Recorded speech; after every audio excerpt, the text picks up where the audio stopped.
group of eminent leaders of thought under the auspices of the Third Force movement in Nigeria have faulted the Supreme Court for its decision to reject the review of its controversial judgments on the 2019 governorship election in Imo State, which has cast serious doubt over the integrity and sanctity of the Nigerian judiciary. The coalition of leaders of conscience in the country, in a statement issued on Tuesday and signed by their spokesperson, Dr. Olusegun Obi, said the latest ruling of the Supreme Court, which rejected the application for the review of its earlier judgments, runs contrary to the precedents set by the Supreme Court on the matter of review, thereby violating the spirit and principle of justice, which is the whole essence of the necessity for the judiciary, and so may heighten the political tension in Imo State and the Southeast at large. The group, however, said it is now set to internationalize the matter by immediately sending a formidable petition to the United Nations, United States, United Kingdom, African Union, European Union, powerful, among other among other world powers, in pursuing the cause of justice on the controversial judgments and subsequent ruling of the Nigerian Supreme Court, which we regard as a ruthless attempt to sweep fraud and injustice under the carpet. It added, "We are therefore resolved more than before to be steadfast and resolute as concerned leaders of conscience in Nigeria to pursue this cause of justice to its logical and over this worrisome precedents by the Supreme Court, which has since foisted a dark cloud over the survival of Nigerian democracy and the peace and stability of the Southeast. Accordingly, we plan to further engage and rally national leaders of conscience like Nobel laureate Professor Wole Soyinka, Professor Ben Nwabweze, SCN, Chief Emeka Anyaoku, Alhaji Balarabe Musa, Admiral Ndubisi Kanu, Chief Ayo Adebanjo, Bishop Matthew Kuka, Dr. Kalu Idika Kalu, Solomon Asemota, SCN, Professor Pat Utomi, Dr. Olisa Agbakoba, SCN, Mr. Femi Falana, SCN, Comrade Shehu Sani, Chief Mike Uzekome, SCN, Dr. Obi Ezekwesili, former presidents and heads of state, the leadership of the Nigerian Bar Association, NBA, and the international community, among others, to help monitor developments concerning this historical matter. It will be recalled that the body had previously averred that apart from the fact that the total valid votes, which the Supreme Court based its ruling on, erroneously exceeded the total accredited voters by the Independent National Electoral Commission in the election, Senator Hope Uzodinma may also not have fulfilled the constitutional requirements for a validly elected governor of having to score at least one quarter of all the votes cast in each of at least two-thirds of all local government areas in the state. The leaders also asserted that the judgment completely overthrows all known judicial precedents and electoral jurisprudence in Nigeria and would appear to be based on extrajudicial considerations and therefore requires a desired reversal by the Supreme Court to prevent the precipitation of a major uprising and anarchy in Imo State capable of overwhelming security and stability in the entire Southeast.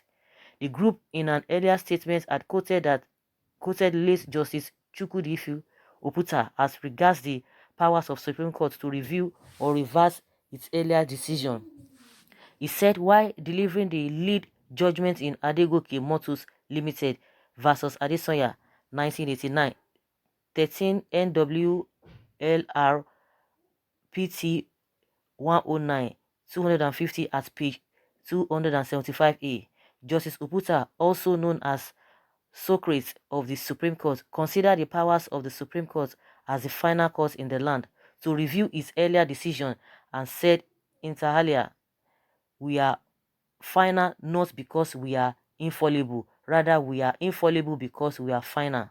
Justices of this court are human beings capable of erring. It will certainly be short-sighted arrogance not to accept this obvious truth. It is also true that this court can do inestimable good through its wise decisions. Similarly, the court can do incalculable harm through its mistakes. When therefore it appears to learned counsel that any decision of this court has been given per incuriam, such counsel should have the boldness and courage to ask that if such decision be overruled.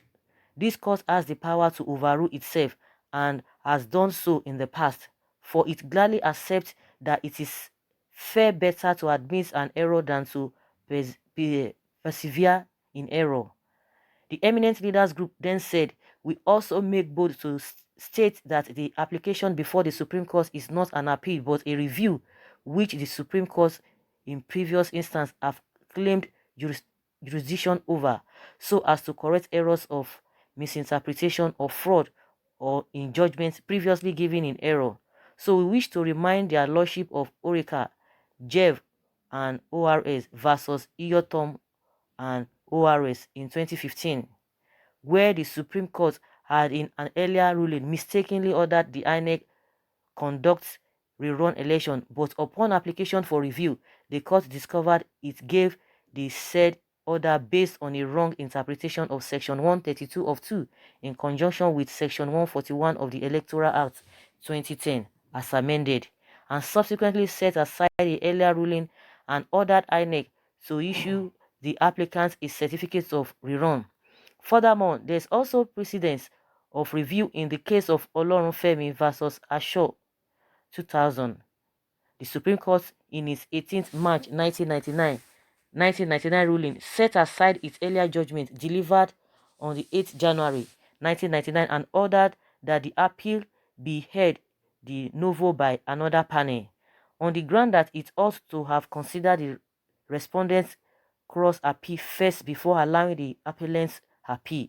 These are examples of where the Supreme Court has previously set aside its earlier rulings, which are not by reasons typographical errors but misinterpretation and administration of justice by errors, as evidenced in the Imo ruling, which gave mandate to Uzodinma, who was never a candidate of any political party, with votes not in tandem with total accredited voters.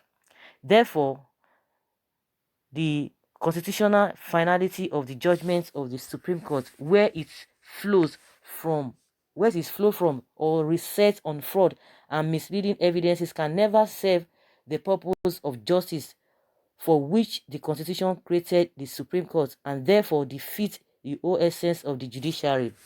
So should be corrected for prudence and posterity's sake.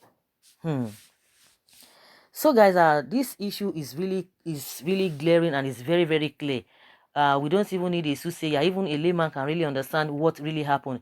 What the important thing there is that the accredited voters, the number of votes they use in declaring Uzodinma is less than the number of people who were really accredited to have voted, which is not supposed to be, because reverse supposed to be the case, and that is what they are even talking about. And people are like trying to relate it with Bayelsa. That one is a different case, because the case of Bayelsa is that the party itself, the APC itself, did not do its own homework very well. It was a case of forgery. So there are two different things, because some people are like, oh, when it favored PDP in APC, in Bayelsa, they were so happy. But anything that does not favor PDP, they will want to go further and trying to say they are not going to, or they are not satisfied with that judgment. But it's a different case entirely. But in this case, it is not possible that the accredited voters is more than the voters, the number of votes using to declare Uzodinma winner. That is a clear case. But even from all indications, the Supreme Court understands that, but because they felt that they cannot reverse their cases, and from what this group are telling us now, it has happened in the past.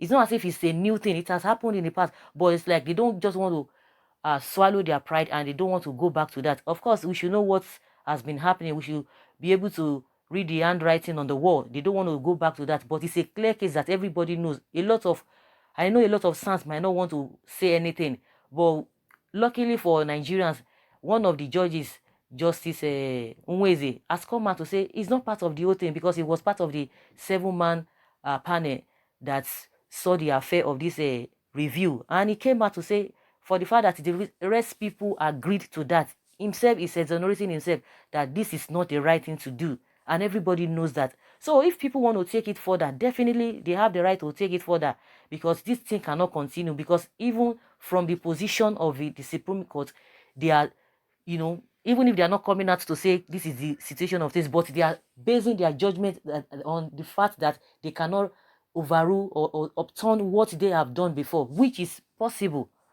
So guys, that is just my own opinion concerning this, based on what this group of people are saying, that they are going to take all of them to UN, UK, and what have you, in a nutshell, to all the international communities, that this thing that is happening in this country is not the right thing to do. Of course, a lot of things are happening that we know that we are not there in the first place. Abnormalities is the the order of the day. Leave your comments below and let's have your take.